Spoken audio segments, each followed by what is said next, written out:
Good morning. My name is Julian Burger, and I am the director of the module on the rights of minorities and indigenous peoples. I am sorry that I cannot be with you during the induction.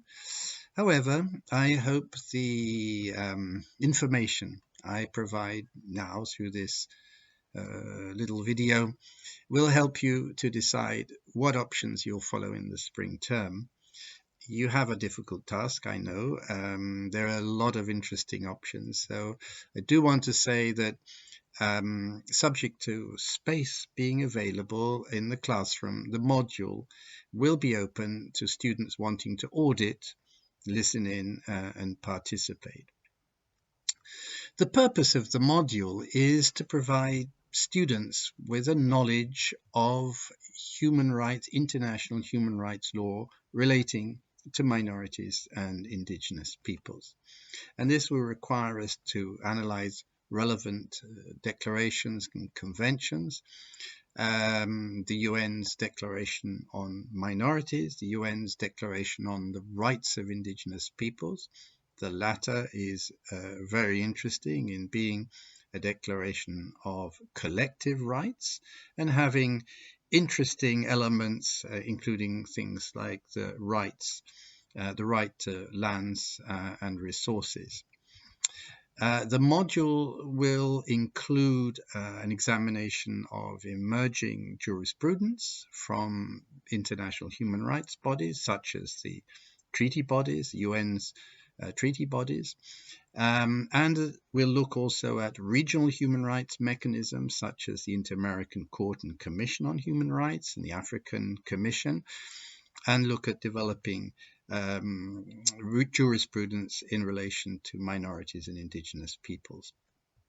You will also learn, as human rights practitioners, how you can use these specific mechanisms on minority and indigenous peoples' rights.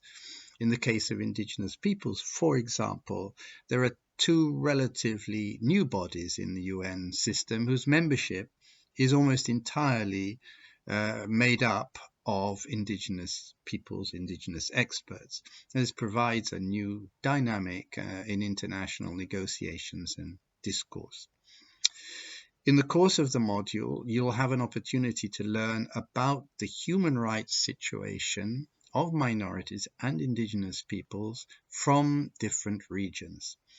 And very important, and possibly the most pleasurable, you will be invited to make your own presentations on these topics, drawing upon experiences in your own country or a theme or country which specifically interests you.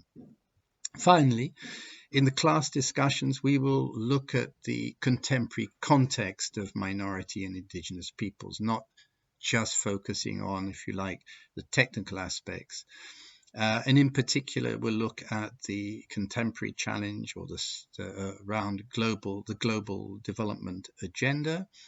We'll look at issues relating to conflict, and we'll look at issues relating to claims of self-determination and their relevance and impact on minorities and indigenous peoples. And finally, taking into account the importance of the environmental and climate crisis, which bears down on all of us, we will look specifically at how that impacts minorities and especially indigenous peoples. And we will try to put in some optimistic note by looking at how these groups are resisting and proposing and practicing alternative models. So thank you for your attention. I'm sorry I can't be physically with you, and I look forward to seeing some of you in January next year. Bye-bye.